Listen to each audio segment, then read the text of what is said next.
Hello everyone, मैं हूं जयेश राजगौर और स्वागत है आप सभी का इस नए इंटरेस्टिंग यूट्यूब वीडियो में। दोस्तों, हम पढ़ रहे हैं क्लास 12 का एसपी यानी सेक्रेटरी प्रैक्टिस और ये है चैप्टर नंबर 11 फाइनेंशियल मार्केट का लेक्चर नंबर 1। और दोस्तों, पिछले कई वीडियोस के अंदर हमने अलग अलग चैप्टर्स कवर किए हैं, तो अगर आप इस चैनल पर नए हैं तो जरूर इसे सब्सक्राइब कीजिए, बेल आइकन दबाइए, क्योंकि यहाँ आपको चैप्टर वाइज वीडियोस प्लेलिस्ट में मिल जाएंगे। साथ ही साथ लगातार ऐसे इंफॉर्मेटिव वीडियोस मिलते रहेंगे, तो जरूर चैनल पर अपना प्यार बरकरार रखिए और ज्यादा से ज्यादा स्टूडेंट्स तक इस चैनल को पहुंचाइए। हम आईएमपी क्वेश्चंस की लिस्ट भी बना चुके हैं और वो भी हमने वीडियो के रूप में आपको दिया है। साथ ही साथ आप हमारा टेलीग्राम चैनल ज्वाइन कर सकते हैं, जहां पर हम पीडीएफ में नोट्स आपको प्रोवाइड कराते रहते हैं। तो नाम है स्काई एजुकेशन ऑफिशियल। इस टेलीग्राम चैनल से जरूर जुड़ जाइएगा, लिंक डिस्क्रिप्शन में डाल दी जाएगी। आप दोस्तों प्लीज बरकरार रहिए और मोटिवेशन और बूस्टिंग के साथ अपनी पढ़ाई को जारी रखिए। चलिए शुरू करते हैं आज 11th चैप्टर फाइनेंशियल मार्केट, जहां आज हम सीखेंगे about functions of financial market.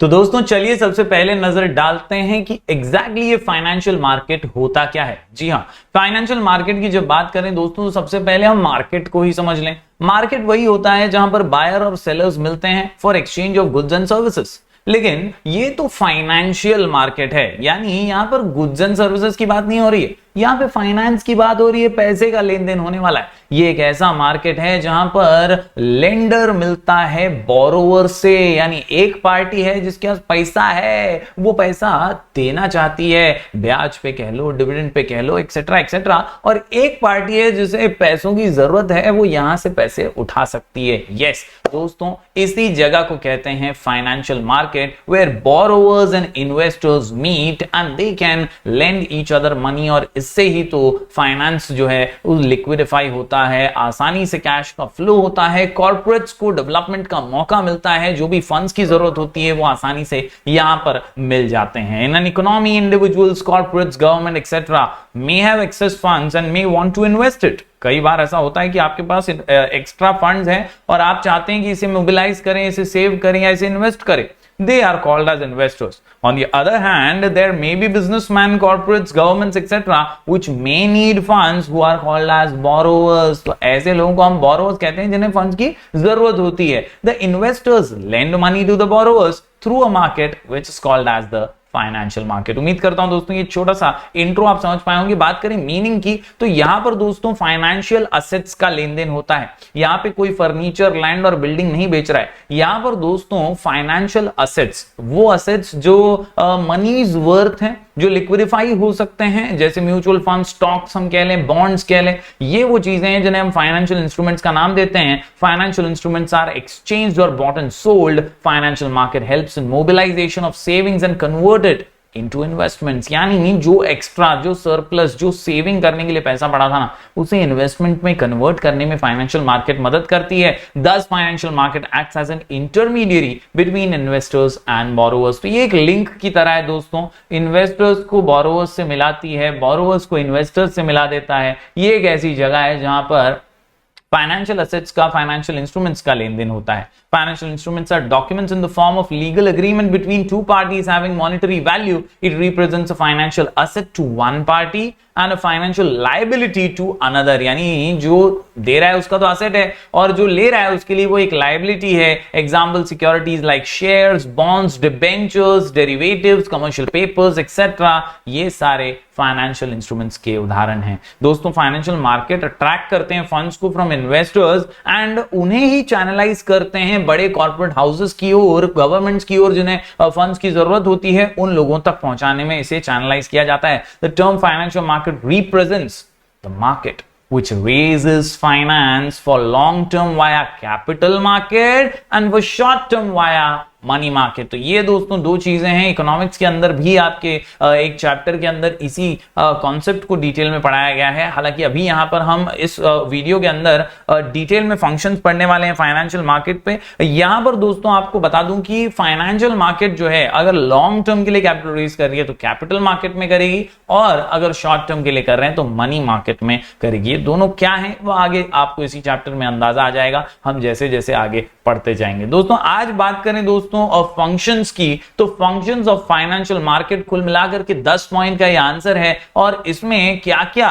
काम एग्जैक्टली फाइनेंशियल मार्केट करता है, क्या रोल इंपॉर्टेंट है फाइनेंशियल मार्केट का, वो समझाने की कोशिश की गई है। कुल मिलाकर के 10 पॉइंट, और इसे आसानी से लिख करके प्रैक्टिस करने के लिए और दिमाग में फिट करने के लिए हमारा शॉर्ट कोड है simple TC, simple TC, simple TC. S for sales of mechanism, I for industrial development, M for mobilizing funds, P से productive usage, इसके अलावा P से ही price determinations and L for liquidity, E for enhancing income, यानी अपनी आमदनी को अगर grow करना है, बढ़ाना है, तो यार फाइनेंशियल मार्केट बेहतर जगह है। इसके अलावा easy access है, transfer of resources, and C for capital formation। तो उम्मीद करता हूं कि 10 पॉइंट आप नोट डाउन कर लेंगे। हम चलिए अब हर पॉइंट को बारीकी से समझ लेते हैं। तो दोस्तों सबसे पहला पॉइंट यहां पर आता है सिंपल टीसी में, एस फॉर सेल मैकेनिज्म। जी हां दोस्तों, पैसा पड़ा है, उसे चैनलाइज करके पहुंचाना है जैसे जरूरत है वहां तक, और इसी के लिए ये मैकेनिज्म बहुत काम का है। अगर फाइनेंशियल मार्केट ना होते तो कहीं ना कहीं बोरोवर और लेंडर जो हैं वो दोनों दूर रह जाते। इन दोनों को मिलाने का यह मैकेनिज्म बहुत ही बढ़िया है और सबसे इंपॉर्टेंट फंक्शन है फाइनेंशियल मार्केट का। Financial market provides a mechanism for selling of financial asset by an investor so as to offer the benefit of marketability and liquidity of such assets, यानी shares बेचना, stocks या mutual funds में deal करना, जिसके जरिए हम cash में liquidify कर सकते हैं ऐसे एसेट्स को आसानी से, और विड्रॉवल वगैरह भी कर सकते हैं बड़े ही आसान तरीके से। तो ये sales mechanism financial market provide करता है। बात करें दोस्तों अगले पॉइंट की, ये है इंडस्ट्रियल डेवलपमेंट। तो जाहिर सी बात है दोस्तों, जो सेविंग्स मोबिलाइज होकर के कॉर्पोरेट्स तक पहुंचती हैं और फाइनली वो लोग बोरो कर पाते हैं, उन्हें फंड्स की जरूरत होती है अपने बिजनेस को बढ़ाने के लिए, फंड्स रेज करते हैं वो लोग फाइनेंशियल मार्केट्स के जरिए, और जब उन्हें पैसा मिलता है तो वो लोग अपने बिजनेस को बढ़ाने की कोशिश करते हैं। इसमें वो कामयाब अगर होते हैं तो इसी से इंडस्ट्रियल डेवलपमेंट होता है। जी हां दोस्तों, financial market helps in transforming savings into capital. Corporates use the funds of investors to undertake productive और commercial activities, thereby leading to economic development। इसी से तो तेजी से विकास होता है, इंडस्ट्रियल ग्रोथ होता है, तरक्की होती है और स्लोली एंड स्टेडीली काम आगे बढ़ता है। दोस्तों तीसरे पॉइंट की बात करें तो यह है मोबिलाइजिंग ऑफ फंड्स। मोबिलाइज यानी मूवमेंट ऑफ फंड्स, एक जगह से दूसरी जगह पहुंचते हैं फंड्स, और इसी को मोबिलाइजेशन कहते हैं। आइडल फंड्स, एक जगह पर पैसा पड़ा हुआ है तो वो अपने आप तो डबल नहीं होने वाला है, अपने आप तो बढ़ने नहीं वाला है। Idle funds in the hands of investors can be productively used. अगर उसे सही जगह पर पहुंचाया जाए तो प्रोडक्टिवली उसे इस्तेमाल किया जा सकता है कॉर्पोरेट्स द्वारा। Investors that have savings must be linked with corporates that require investment. So financial market enables the investors to invest their saving according to their choices and risk assessment. तो जरूरत के हिसाब से अगर फाइनेंशियल मार्केट जो है उसको आप पढ़ें, स्टडी करें, तो आप अच्छी जगह पर अपना इन्वेस्टमेंट कर सकते हैं। This will utilise idle funds and the economy will boom. और इसीलिए तो फाइनेंशियल मार्केट बड़े कमाल की चीज है दोस्तों। सिंपल टीसी में एस से सेल मैकेनिज्म, आई से इंडस्ट्रियल डेवलपमेंट और एम से मोबिलाइजिंग फंड्स। बढ़ते हैं दोस्तों आगे। अगला पॉइंट है यहां पर पी से प्रोडक्टिव यूजेज। जी हां, अभी हमने पढ़ा फंड्स सही हाथों में जाते हैं, सही जगहों पर जाते हैं, और कॉर्पोरेट्स, गवर्नमेंट्स वगैरह इनको यूज करते हैं प्रोडक्टिव कामकाज के लिए। Financial market allows productive use of the funds in the hands of investors, their excess funds would have remained idle। अब वो ऐसे ही पड़े रह जाता पैसा, उससे अच्छा उसे किसी काम में डाला जाए, प्रोडक्टिवली यूज किया जाए। Borrowers use these funds for productive purposes. वो अपने इंडस्ट्री में पैसा डालते हैं, अपने फंड्स को रेज करते हुए अपने बिजनेस को बढ़ाने की कोशिश करते हैं, तो प्रोडक्टिवली वो पैसा जो आइडल पड़ा था वो यूज होता है। बात करें प्राइस डिटर्मिनेशन की, तो दोस्तों ये एक ऐसा मार्केट है जहां पर डिमांड और सप्लाई पता चलती है। फाइनेंशियल इंस्ट्रूमेंट्स की कितनी डिमांड है, कितना सप्लाई है, ये समझ में आता है, और इससे प्राइसेस डिटरमाइन होते हैं, चीजों के दाम डिटरमाइन होते हैं। Financial instruments traded in a financial market get their prices from the mechanism of demand and supply. Yes, the investors are the suppliers, जो दे रहे हैं वो सप्लायर्स हैं पैसा, और जो फंड्स और कॉर्पोरेट्स जो हैं वो यूजर्स हैं, जो इस फंड को लेने वाले हैं। The interaction between the two and other market factors will help in determining the prices। इसी से चीजों के दाम भी तय होंगे, प्राइसेस डिटरमाइन होंगे, क्योंकि कॉर्पोरेट्स जो हैं वो इंडस्ट्री डेवलप ही नहीं कर पाएंगे अगर, तो फिर चीजें महंगी हो जाएंगी यार। ये बहुत ही इंपॉर्टेंट बात है। बात करें अगले पॉइंट की, तो ये है एल फॉर लिक्विडिटी। और यहां पर दोस्तों जो भी इंस्ट्रूमेंट्स हैं वो है ना मनीज वर्थ हैं, तो आप बेच करके कैश जो है लिक्विफाई कर सकते हैं, आसानी से पैसा हासिल कर सकते हैं।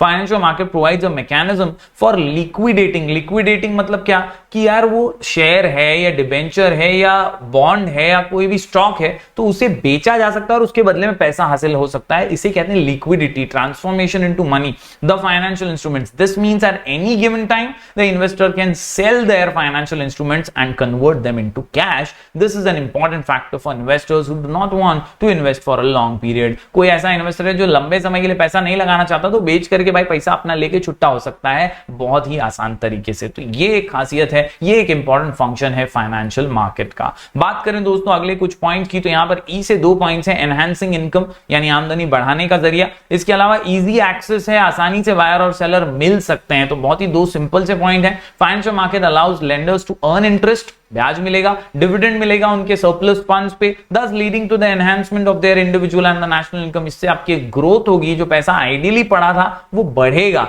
वो अपने आप तो नहीं बढ़ने वाला था, आप उसे इन्वेस्ट कर रहे हैं तो वो ग्रो हो रहा है। इसके अलावा इजी एक्सेस है दोस्तों, पहले इन्वेस्टर्स और बोरोवर्स का आपस में मिलना बहुत मुश्किल था, लेकिन फाइनेंशियल मार्केट ने इजी कर दिया है। Both investors and industries need each other. The financial market provides a platform where both the buyers and sellers can find each other very very easily, काफी आसानी से एक दूसरे को मिल सकते हैं। ट्रांसफर ऑफ रिसोर्सेज तो यार आप बहुत ही आसान है, फाइनेंशियल मार्केट फैसिलिटेट करता है, ये प्रोवाइड करता है फैसिलिटी कि ट्रांसफर कर सको आप अपने रियल इकोनॉमिक रिसोर्सेज को लेंडर्स से अल्टीमेट यूजर तक। यानी ये फैसिलिटी है कि भैया आपका पैसा जिसे जरूरियत है वहां तक पहुंचा दिया जाए और आपको बदले में ब्याज मिले, इंटरेस्ट मिले, आपको भी बेनिफिट होता रहे। आखिरी पॉइंट की बात करूं दोस्तों, यहां पर सी से है कैपिटल फॉर्मेशन। तो सेविंग होती है लेकिन कैपिटल से आपका पैसा बढ़ता है, इन्वेस्टमेंट होती है, और इसीलिए दोस्तों सेविंग को कैपिटल में बदलना,